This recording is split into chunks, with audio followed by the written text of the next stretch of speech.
आंनि बे daily update बड' इउटुब चेनेलाव नोंथांमोनखौ बरायहरनाय थाबाय। दिनै आं नोंथांमोननि गेजेराव मोननैसो खौरां लानानै फैदों। आं आसा खालामो नोंथांमोना भिडिअखौ जोबजासिम नायलांगोन आरो लोगोसे चेनेलखौ साबस्क्राइब खालामनानै लागोन। दिनैनि मोननैसो खौराङाव दङ। दिनैनि सेथि खौराङाव दङ 4 सेप्तेम्बर एबा थांनाय मैया मिरु नखर मन्थ्रि अमित शाहनि नुजाथिनायाव त्रिपुरानि मोननै मुंदांखा बिग्रायारि हानजाफोर अल त्रिपुरा ट्राइबेल फोर्स आरो national liberation front of Tripura मिरु सोरखारनि गेजेराव मैया मोनसे गोजोन गोरोबथा जाना थांबाय। अमित शाहआ फोसावदोंमोन दि अल त्रिपुरा ट्राइबेल फोर्स आरो नेशनेल लिबारेशन फ्रन्ट अफ त्रिपुरानि 35 बोसोर गोलाव हाथियार दैग्रा हानजाफोरनि सोमावसारनाया जोबबाय होनना। बे गोजोन गोरोबथाया सा-सानजा गुबैयै त्रिपुराखौ जौगाहोनो थाखाय भारत सोरखारनि रादायाव मोनसे मख'जाथाव बिथांखि। शाहआ त्रिपुरानि थाखाय 250 कोटी रांनि जौगाखां पेकेजबो फोसावदोंमोन, जायनि थांखिया ओनसोलफोराव जौगानायखौ गोख्रों खालामनायाव मदद होगोन। आज हम सब के लिए बहुत आनंद का विषय है कि 35 साल से जो द्वंद्व चल रहा था, जो संघर्ष चल रहा था, वो आज आप सभी ने शस्त्र छोड़कर मुख्य धारा में वापिस आना और समग्र त्रिपुरा के विकास के लिए आपकी प्रतिबद्धता व्यक्त की है। जब से मोदी जी देश के प्रधानमंत्री बने तब से शांति और संवाद के माध्यम से सक्षम और विकसित नॉर्थ ईस्ट की कल्पना उन्होंने देश के सामने रखी है। और नॉर्थ ईस्ट के लोगों और दिल्ली के बीच में एक बड़ा फासला था। ये फासला उन्होंने एक प्रकार से रोड, रेल और विमानों से जोड़कर तो दूर किया ही किया, परंतु साथ में दिलों का फासला भी दूर करने का काम हमारे प्रधानमंत्री जी ने किया है। नैथि खौराङाव दङ 16 बोसोर बैसोनि हिनजावसाखौ जिनाहारि खालामनायनि गिख्रंथाव जाथाय। बे जाथाया सोमजियो चिरां जिल्ला भारत-भुटान बर्डार ओनसोल रुनिकाटा थाना बेंखनाव। हानजायारि जिनाहारि खालामनायनि भिडिअफोरा ससियेल मिडियायाव गोसारनायनि उनाव पुलिसआ जाथायनि सायाव नायबिजिरो। मिन्थिनो मोननाय बायदिब्ला उन्दै हिनजावसाखौ हानजायारि जिनाहारि खालामनाय जाथाया थांनाय आगस्त दानाव जादोंमोन। हानजायारि जिनाहारि खालामनायनि जाथायनि भिडिअआ ससियेल मिडियायाव भाइरेल जानायनि उनाव गासिबो जाथाया सोराङाव फैदों। उन्दै हिनजावसाखौ हानजायारि जिनाहारि खालामनायाव गासै 6 सुबुंफोरा लोब्बा दंमोन होनना फोरमायदों। गाग्लोबजाग्रा नखरनि अजदनि सायाव बिथा खालामनानै रुनिकाटा थानायाव मैया 7 जिनाहारि खालामग्राफोरखौ हमबाय आरो सासे दायनिगिरिया खारखोमानानै दं होनना मिथिनो मोननाय जादों। बे जाथायनि सायाव पुलिसनि बिबुंथि। কি আসলে ঘটনাটো হৈছে যে এই নাবালিকা ধৰ্ষণৰ ঘটনা আছিল? এতিয়া ইনভেষ্টিগেশ্যন চলি আছে, এতিয়া আমি ক'ব নোৱাৰো। আটক কৰিছে নে ছাৰ এই সংক্ৰান্তত কাৰোবাক গ্ৰেপ্তাৰ কৰিছে নে ছাৰ? 5 জনকে ধৰা হৈছে, একটু আগত একটু ইনভেষ্টিগেশ্যন চলিব। হ'ব, ঘটনাটো কেতিয়া সংঘটিত হৈছে ছাৰ?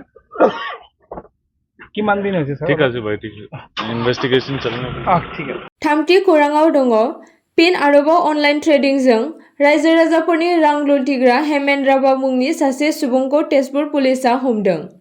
मिन्थिनो मोननाय बायदिब्ला हेमेन्द्र राभाया रायजो राजानिफ्राय अनलाइन ट्रेडिंनि नामाव सुबुंफोरखौ बुरखायना 300 कोटी रां थगायना खारखोमानानै थादोंमोन। बे जाथायनि सायाव बिथा खालामनानै तेजपुर पुलिसआ रायजो राजाखौ थगायना रां आरजिग्रा हेमेन्द्र राभाखौ हमबाय। बे जाथायनि सायाव गिबि मन्थ्रिया माखासे खोथा बुंदों। অনলাইন ফ্ৰড বহুত বাঢ়িছে।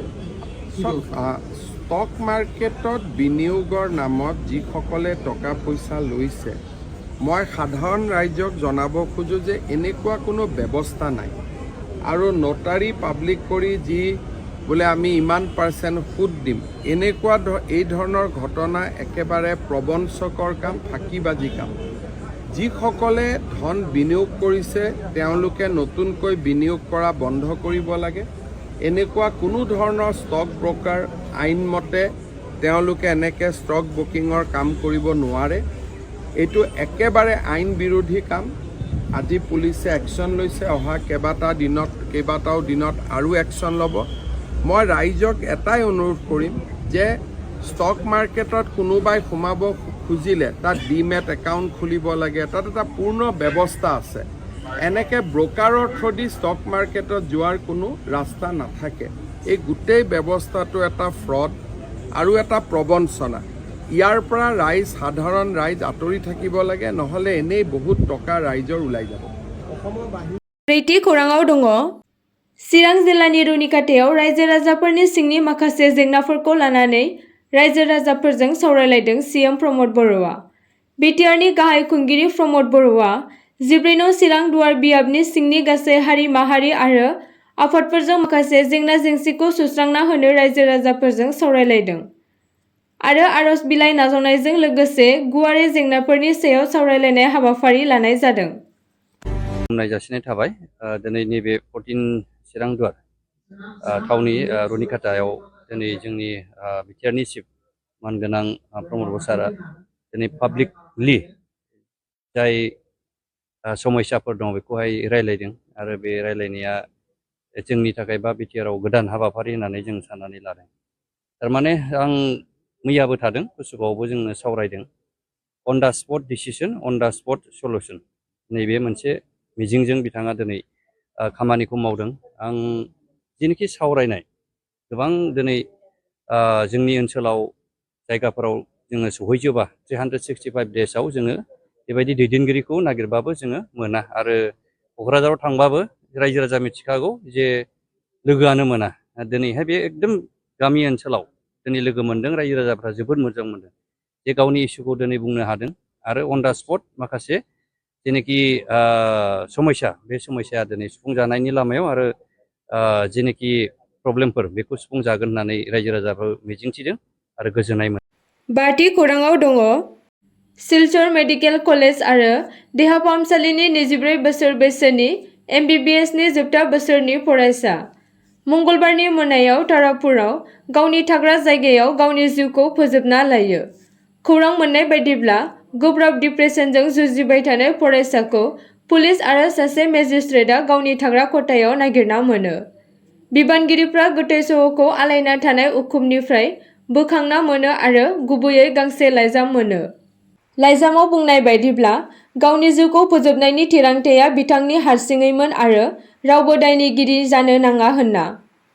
फरायसा आफादनि गाहाय नेहाथारि आरो रुंसारि जानाय हान्जानि लोगो बिबेक सेनआ बे जाथायाव गोथौ दुखु मोननाय फोरमायदों। द'थि खौराङाव दङ मैया मानगोनां सीएम प्रमोद बर'आ बिटिआर क'क्राझार प्लेनेटेरियाम एन्ड साइन्स सेन्टाराव बिटिआरआव समाजारि रांखान्थि आरो सोलोंथाइ आरो सुबुं समाजारि जौगाथायनि थाखाय क'अर्डिनेशन कमिटि अफ बिटिआर अर्गानाइजेशनजों मोनसे गोनांथार सावराय मेल दैदेनदों। एबसुजों लोगोसे बिटिआरनि मोन 30 गुबुन गुबुन हारि माहारिनि आफादफोरजों दाजानाय सिसि बिटिआर गौथुमा बिटिआरनि गाहाय खुंगिरि प्रमोद बर'जों गोनांथार सावरायलायो। सिसि बिटिआर होननाय मोनसे माने कंग्ल'मारेशन गासैबो ज' जानानै मोनसे आफाद दादों।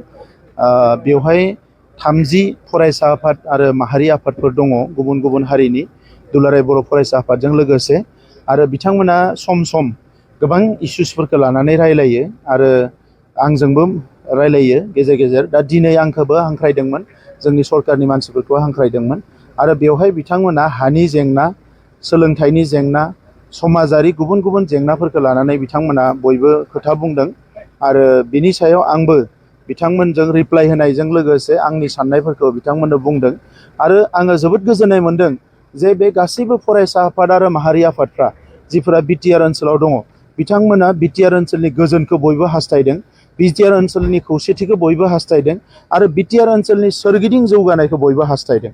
दा बेबायदि जुदि मोनसे परिबेस दानानै जों लांबाय थानो हायोब्ला आं फोथायो जे बिटिआर ओनसोला भारतनि गेजेराव मोनसे गोजोननि ओनसोल जागोन आरो बयबो हारि माहारिया बेवहाय खौसेयै थानो हागोन आरो इयुनाव जोंनि गासैबो जेंनाफोरखौ जोङो मोनसेनि उनाव मोनसे सुस्रांनानै जोंनि ओनसोलखौ जोङो मोनसे जौगासार ओनसोल महरै गायसननो हागोन। स्निथि खौराङाव दङ दिनैनि गोथार सानखौ गासै भारतआव बोसोरफ्रोमबो फोरोंगिरि सान महरै फालिनाय जायो। बे साना सासे सानथौगिरि, फरायसंगिरि, बिदिन्थि गोनां फोरोंगिरि आरो राजखान्थिगिरि डक्टर सर्वपल्ली राधाकृष्णननि जोनोम सानखौबो फालिनाय जायो। डक्टर राधाकृष्णनआ भारतनि गिबि भाइस प्रेसिडेन्ट आरो भारतनि नैथि हादरगिरिबोमोन। आसा खालामो नोंथांमोना भिडिअखौ नायनानै मोजां मोनगोन आरो चेनेलखौ लाइक आरो साबस्क्राइब खालामनानै लागोन।